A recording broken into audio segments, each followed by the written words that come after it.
Hey everybody, I have a pretty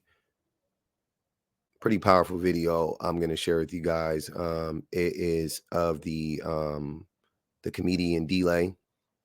He's talking about his relationship with his father. It was heavy. I'm not going to show you guys the whole thing, but I want you guys to see the part where he starts talking about how he learned how to be a father um, by way of observing how he felt by the things that his father did to him. And he was like, okay, I'm not going to do that. I'm going to show up for my kids differently than the way that my father showed up for me. And it's something that we talk about all the time because a lot of men like to throw this thing around like, how would I know how to be a decent father if I never saw a father in the home? Which we all know that's a manipulation tactic to keep men in the home and to give them access to women who they don't deserve access to anymore because they've wronged them and abused them and so on and so forth. But um, if you listen to DLai, though, he'll tell you exactly how you learn how to be a father, even if you had a father that didn't show up for you. Me, bro, do you understand, bro? Listen to me. I joke about it now, but there's a moment that will never leave me. I remember waiting on my dad to come, and he never showed up, bro. He never showed up. And I waited on the steps for him to show up, and he never showed up. And I thought I had released that. But to this day, I still wonder. I remember he was supposed to take me to the Battle of the Bands. He was supposed to come and take me and my sister to the Battle of the Bands. It was a high school thing because the high school in the area I went to was a black high school, and they were renowned for their band. And all the different schools, St. Augustine, all the different schools in Louisiana were coming. And I remember, because I lived in the area that was close by the school, so I remember around 5 o'clock, the band is warming up, and here I'm warming up.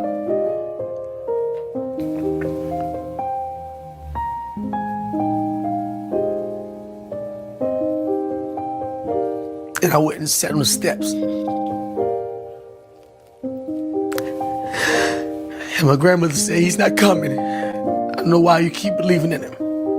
He's not coming. And I said, yeah, he's coming. And he never came. You got to be a cold, heartless, callous person to tell a child that you're going to take them somewhere and not show up. And not like, hey, change of plans, just literally just like not show up. I don't care what drugs you on. I don't care. Don't care. You have to be a callous, cold-hearted individual. To me, you have to hate that child to do that to them. You have to. And when I look at my sons, I try to be everything that I wanted him to.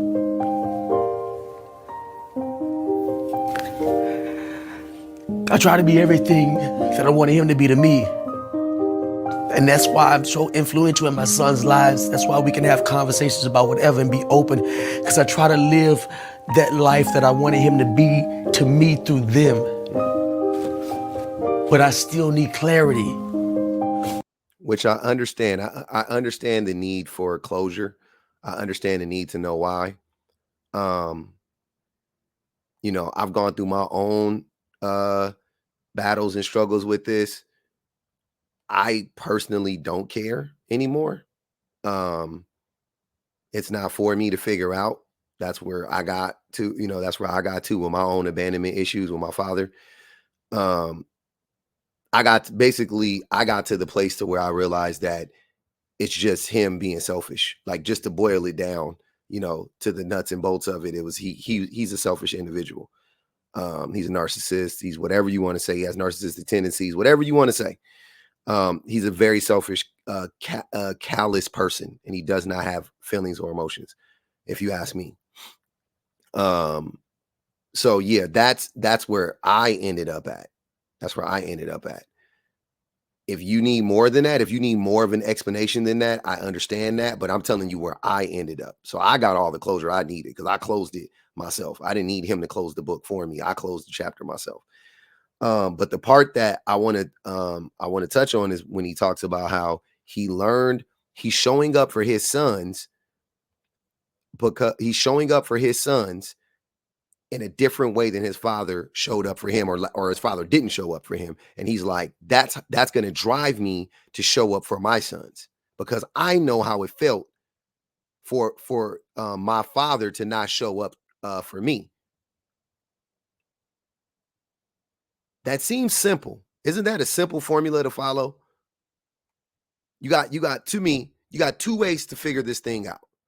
You either get it modeled to you, or you get exposed to something, it hurts you, and you understand, I don't want to hurt people like this, so I'm not going to do this to anybody else. I think it's a combination of both, right? Modeling slash, gathering of information, I would say. Let's put that all in one category. You're watching, you're observing people, you're being inundated with the formula, with the behaviors, whatever it is. And you study it. You need that. You might need to read a book. You might need to watch a documentary. You might need to go seek some help, right? No doubt about it. I'm gonna bundle all of that up into one area. And then the other way is, I know I don't like this done to me, so I won't do it to somebody else. The golden rule, if you will. But why is that so hard for a lot of fathers, a lot of men to understand? At least they act like they don't understand that. When we talk about these things, it always falls into this like, well, how would I know how to be a decent father if my daddy was never there? Because your daddy wasn't there. Duh. Didn't you hate not having anybody show up for you at your sporting events, at the spelling bee? Didn't you hate not having a father there to teach you how to box, how to ride a bike? Didn't you really dislike a father not being there to play video games with you, to talk to you about certain stuff, taking you out for pizza, whatever it is that you were like, it would have been cool to have a father in this situation. Be that for your kids. Why is y'all making this like it's freaking like it's the hardest scientific formula on the face of the planet? But I know better than that. Like I said before, a lot of you men like to just use that ploy to absolve yourself of all responsibility. You get to pass the buck onto somebody else. That's why I don't want to hear men talk about women don't take accountability or whatever. No. We don't take accountability.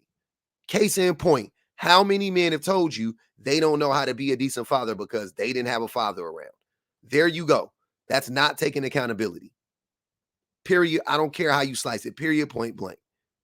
But I love what DLai is saying here. With 1,000%, that is the main way that I have learned how to parent, and especially early on. My whole, I would say 80% of my parenting style was rooted in the idea of I'm not going to do the things to my kids that my parents did to me.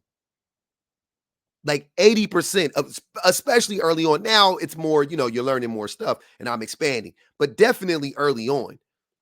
And definitely that's like the foundation of my, of my parenting style. But I'm not understanding how that is so hard for a lot of you men to grasp. Stop making excuses. Because I gotta know. Here's the kicker. Let me just run down to you a few things that people don't even know. There were moments in my life that were big to me. Everybody could be there. I wanted to see his face. And even if he showed up, and like he showed up at my graduation and was proud and felt honored that I was walking across the stage, I wanted him to feel that. And I know he didn't even contribute to it. Kids and mothers be sparing the feelings of the fathers all the time. That man didn't have nothing to do with your success, DLai. He didn't. I'm not knocking you for feeling that way. I'm just saying, as an observer, as a conscientious observer, that man shouldn't have felt proud at all. You can only have a sense of pride of stuff that you actually did. He didn't do anything. That's like me being proud that I'm tall. I'm not proud that I'm tall. I'm just tall. Like, I'm just tall. I have no choice in the matter. How can you be proud of something you had no choice in, you had no part in? No sense of pride should have been felt by that man. But a lot of fathers will steal your accomplishments and adopt them as their own. And that's what he was doing. No reason for him to be proud. You could be proud. Whoever helped raise you could be proud. He had no right to be proud. But then there was moments where he didn't show. I went to officer candidate school. I was in the military. I only did it as a challenge. I didn't want to fucking do the military. But I said, I'm gonna go ahead and do officers candidate school because they say it's the hardest in the country. Louisiana has the hardest candidates OCS school in the country. And I said, I'm gonna do it and I'm gonna excel at it. Went in, excelled at it. I graduated top of my class. And when you graduate, everybody's parents. This stuff is heartbreaking. This is a tough one. I'm trying to keep it calm, but real quick, a lot of you fathers, a lot of us fathers out there, we are in our kids' lives and we're not showing up for them. I just want y'all to don't think. I know DLai's situation was an extreme example because his daddy was never there for him, and he mentioned earlier in this video that his mother died. She was stabbed. Actually, she was killed. I mean, man, this brother, I didn't even know. I always liked DLai. You know what I'm saying? Like, I've always thought he was funny. I loved his comedy. I just rock. He had a good aura about him. You know what I'm saying? But after hearing his story, I was like, man, you know, it just make you like a person more. You know what I'm saying? You respect them a lot more. You appreciate them a lot more. And after hearing this and seeing this and seeing how he talked about this and how honest and how raw it was, it really made me like him more as a person and as a human being. But a lot of you fathers out here, man, y'all don't be showing up for y'all kids and y'all be in the house. Y'all be in their lives and y'all don't be showing up for them. What he is describing, he's saying, like, for these major events, I expected him to be there. At least for the major events, right? Because he never saw his dad. His dad wasn't really there. So I could understand him being like, hey, I'm graduating. You know what I'm saying? I'm getting married. You know what I mean? I'm having a child, like big events like that, life-changing events. Okay, cool. But a lot of men take for granted the day-to-day events. A lot of fathers don't pay attention to the day-to-day events, and the day-to-day events add up to the big events. They're actually more impactful. Let me put it to you like this. If you missed some games, if you missed some ceremonies, you had to work, you know, something like that. But you were there day in, day out. Trust me, your kids ain't gonna remember. Your kids won't remember that. They're gonna remember you're there right after the game. Y'all, they get home, hey, y'all won, hey, champions. Da, da, da. They gonna remember that. They gonna remember the talks and the da, da. You know what I mean? The next day you get them up for practice or you get them up to go to school, and before they go to bed, you hugging them, you kissing them, you talking to them. That's what they're gonna remember. If you're there every day, you can make up for missing the big events if you're there every day. Trust me, you'll be fine. But a lot of y'all don't do the little stuff and y'all like to show up for the big stuff. And I'm telling you, it don't work the other way. If you show up for the big stuff, but you're not there for the little stuff, that's going to be a problem. There's going to be a disconnect between you and your kid, guaranteed. Mostly fathers will pin you. They'll pin your rank, your second lieutenant brass, your rank on your collar. And I remember saying, he ain't coming. So I gotta back up. Well, you gotta get a...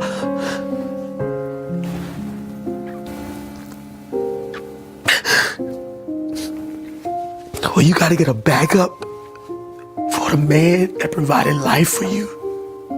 Do you know how that makes you feel? I had to get a guy that was a father figure in my neighborhood to pin me, to pin my rank on me. This is that is disgusting to me. That is deplorable. I don't even, there's no words that can describe as a father how disappointed I am in this man's dad. And DLai is also an example of how your childhood affects you all the way up into manhood, right? And we talk about mommy wounds and daddy wounds all the time, but clearly he's going through it still going through it. Thinking that one day they just gonna grow out of it and they'll get over it and they'll come find me when the time is right. They won't. They'll be hurt still. Y'all some gamblers for sure. Taking that risk. The whole time he's pinning me, I'm smiling, but I'm hurting. Because the man that I want to pin me is not there. He's not only not pinning me, but he's not there again.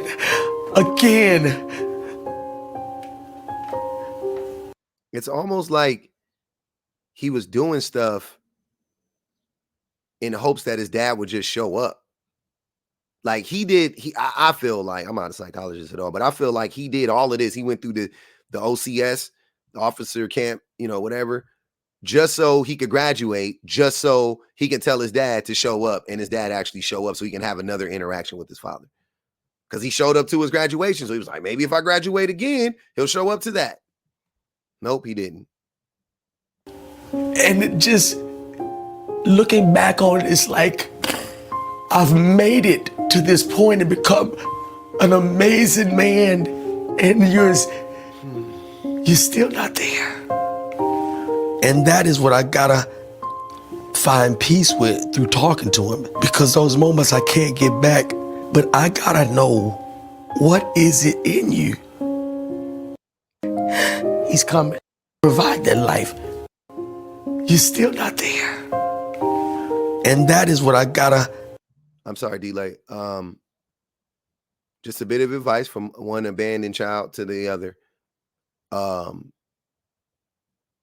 These dudes be diabolical, brother. I don't think you're gonna find the answers you're looking for in him. I think you got to find them within yourself. If this ever reaches DLai, if y'all can show him this video, like on some real stuff, I'm saying this with all the love in the world. I don't think he can answer the questions that you're gonna ask him. I just don't, bro. I really don't. I've tried it. Believe you me, I have tried it. And everybody ain't the same, and we're not all a monolith. But man, I could tell you, typically speaking, when a person is this sinister, when a person is this callous, when a person doesn't care this much, he would have to be honest with himself so that he can be honest with you. And do you think that at any point in time in this process, he has been honest with himself? If the answer is yes, then have the conversation with him. Talk to him. But if the answer is no, don't seek that man out. Just don't, man. These people got a way of draining you. They got a way of sucking the life out of you and upsetting something inside of you that you didn't even know was there, disturbing something inside of you that you didn't even know was there. They got a way of doing it. Like, yeah. Stay far away. That's my suggestion. Stay far away. Take it with a grain of salt. From, like I said, from one abandoned child to the other, from one black man to another, 42 years old. I mean, brother, we damn near brothers. You look like my barber, actually. Shout out to my homie Chet. Like I ain't got nothing but love and respect for you. I'm telling you from the bottom of my heart, stay away from that man. You ain't gonna find it. The answers you want to find, you're not gonna find them in him. I can almost guarantee you that. Find peace with through talking to him, because those moments I can't get back. But I gotta know, what is it in you? He doesn't care about you. That's what it is. He only cares about himself. He only cares about his happiness, how he feels. That's it. He doesn't want to take accountability. He doesn't want to. You can't hold him responsible for anything. He does not care. He does not care. He, at some point in time in that conversation, if you ever start to press him, I guarantee you at some point in time he's going to say something to the effect of like, he's going to try to flip it on you and act like you're the one with the problem. Right? Even though you've been traumatized, and don't get me wrong, you know what I mean? Like, definitely we got issues or whatever, but he's going to try to flip it on you like, oh, you just need to grow, man. You know, you just got a lot of unpacking to do. He's going to, I guarantee you, if you push back hard enough, it's going to come out. Watch. And that's this type of stuff that I'm saying. It disturbs you on the inside. That's the gaslighting. Even in our big ages, it still messes with your brain. It does something to my brain chemistry. You don't owe him nothing. You don't owe that man nothing. You don't owe him nothing. You don't owe him nothing. I'm telling you that right now again. As a father, as your brother, you don't owe that man anything. Not a phone call, not a text, nothing. That looks at me and the man I've become. Why don't you want to celebrate that? Because he don't care about you. You don't have a choice. If you provide that life, it's up to you to cater to everything that kid needs to make sure he becomes better than you. You did. You were born better than him. You're already a better man than he is. And he had nothing to do with it. He only helped you. He only helped you through your pain. That's the only thing that he ever gave you was pain. And that drives you and that fuels you and you learn from that. But that's not a present. That's not a gift. Listen to me. Listen to me carefully. You feel like you got to eat shit? You keep eating it. You got to keep eating it. Because guess what? Later on, I promise you, they'll be my age and they'll look back. And they won't have this grief and this pain that I'm feeling, because I'm now feeling that I'm still hurting. Because that was the only part in this time that I disagree with DLai. You ain't got to eat shit. You can unpack your bullshit and you can put on your big boy pants and you can grow the fuck up. Yeah. You ain't got to eat shit. I don't eat shit. I don't. Hell no.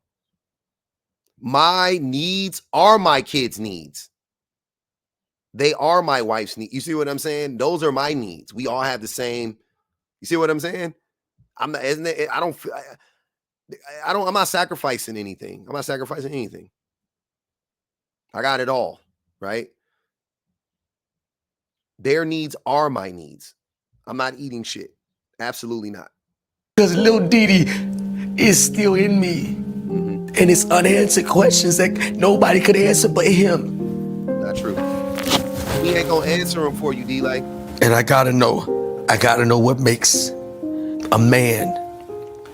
And for me, you can't put addiction on it. I was addicted. I was a gambleaholic. I've been gambling since I was 8. I'm a risk taker. That's why I'm here. My family said, you crazy.